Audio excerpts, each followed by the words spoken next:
Warahmatullahi wabarakatuh. Alhamdulillah berjumpa lagi dengan Pak Anto. Semoga semua dalam keadaan sehat. Pada pertemuan kali ini kita akan membahas tentang penerimaan peserta didik baru Dikpora Kota Yogyakarta untuk SMP, khususnya adalah jalur zonasi wilayah. Jadi nanti istilah zonasi wilayah di kota dan di Sleman kalau berdasarkan tahun kemarin itu berbeda ya. Nah, sebelumnya untuk PPD SD maupun SMP ada dua istilah, yaitu zona 1 dan zona 2. Zona 1 itu bagi penduduk daerah Kota Jakarta yang meliputi 14 kementerian atau kecamatan. Kemudian zona 2 itu penduduk di luar daerah, baik luar kota yaitu Sleman, Bantul dan lainnya ataupun luar DIY. Tetapi khusus kali ini kita akan membahas tentang PPDB zonasi wilayah, maka kita hanya bicara zona 1 yaitu penduduk di daerah Kota Yogyakarta dari 14 kecamatan yang ada di Kota Jakarta. Jadi kakaknya harus kakak Yogyakarta minimal 1 tahun per 1 Juli 2021. Jadi berarti paling lambat 1 Juli 2020 menjadi penduduk kota. Nah, PPDB SMP itu sebenarnya ada 7 jalur, tetapi disingkat menjadi 4 jalur, yaitu jalur prestasi, zonasi, afirmasi, dan mutasi. Zonasi ini ada 2, yaitu zonasi wilayah dan zonasi mutu. Zonasi wilayah itu kuotanya 20%, sedangkan zonasi mutu kuotanya 39%. Nah, kita khusus zonasi wilayah ya. Nah, kalau di Kota Jakarta itu ada 16 SMP negeri.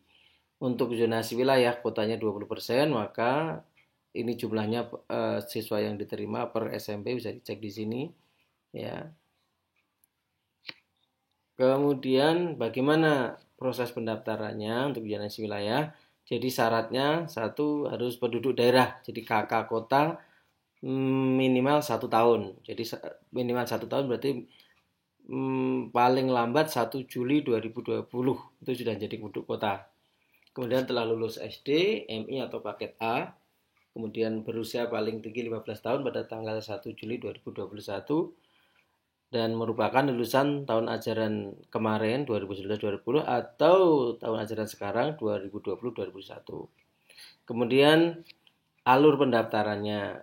Jadi yang pertama adalah mengajukan pendaftaran secara mandiri di website ini. Tapi website ini belum siap sampai hari ini ya, dibuat video ini belum siap. Jadi nanti menunggu kesiapan. Kemudian maksimal memilih 3 SMP negeri pada tanggal 13 Juni sampai 16 Juni. 13, 14, 15, 16. Jadi ada waktu 4 hari. Ya, pukul 8 untuk tanggal 13 Juninya dan 16 Juninya maksimal pukul 10. Kemudian saat pendaftaran online itu mencetak pengajuan 2 lembar. Bukti pengajuan pendaftaran dicetak sebanyak 2 lembar. Kemudian pada tanggal 15 sampai 16 Juni cuma ada 2 hari, yaitu jam 8 sampai jam 2 siang. Itu adalah proses verifikasi pendaftaran pada salah satu pilihan SMP tadi, kan 3 memilih 3 ya. Jadi salah satu saja, tapi biasanya di SMP pilihan pertama. Tapi sepertinya tidak disyaratkan, berarti bisa di SMP 3 pilihannya itu. Dengan membawa hasil cetak pengajuan pendaftaran 2 lembar tadi, kemudian surat keterangan hasil ASPD dan 1 lembar fotokopi yang sudah dilegalisir oleh sekolah. Biasanya sekolah itu akan membuatkan fotokopi yang sudah dilegalisir. Jadi secara biasanya ya, kalau di SD Muhammadiyah Catur, hasil ASPD itu akan difotokopi beberapa lembar, mungkin 5 sampai 10 lembar, kemudian dilegalisir. Jadi orang tua sudah tinggal tidak perlu fotokopi sendiri, tapi sudah dilayani di sekolah. Tapi tidak tahu di sekolah lain ya. Kemudian fotokopi kartu keluarga untuk membuktikan bahwa betul-betul kakak kota. Kemudian yang ketiga menandatangani bukti verifikasi pendaftaran di sekolah. Setelah tadi verifikasi di sekolah kemudian ditandatangani. Nah, kemudian proses seleksinya bagaimana? Walaupun di sini harus menceritakan hasil ASPD, tapi hasil ASPD tidak akan digunakan karena proses seleksi berdasarkan jarak RW calon peserta didik baru dengan sekolah yang dituju sampai dengan jarak yang terjauh. Jadi titik RW-nya ya, bukan rumahnya ya, RW-nya nanti akan diukur secara menggunakan ya ada aplikasi seperti Google Map begitu. Kemudian titik sekolah akan dengan RW-nya itu akan diukur menggunakan ya semacam Google Map lah. Kemudian pendaftaran dilakukan secara online ya. Jadi mereka sudah ada sudah ada datanya. Jadi Dinas Pendidikan Kota itu sudah ada datanya. Kalau SMP misalnya SMP 5 itu dengan RW di misalnya di kecamatan SMP 5 itu Cedak Kota Baru itu berapa jaraknya. Jadi sudah ada, besok mungkin akan ada tabelnya jaraknya itu berapa. Kemudian pendaftaran secara online tadi sudah saya sampaikan, kemudian tidak ada cadangan. Peserta yang masih lolos sementara di salah satu SMP tidak boleh mendaftar ke SMP lainnya. Jadi kalau mau menggunakan zonasi wilayah terus diterima walaupun belum resmi sudah tidak bisa mendaftar ke SMP yang lain. Jadi 3 pilihan tadi ya. Salah satu diterima maka tidak boleh mendaftar ke SMP yang lainnya. Pencabutan berkas berarti mengundurkan diri. Dan pengumuman, jadi untuk pengukuran jarak ini nanti otomatis ya di websitenya ya. Jadi kalau kita sudah mendaftar, memasukkan alamat, maka akan otomatis nanti akan menghitung secara otomatis di websitenya biasanya kalau seperti tahun lalu.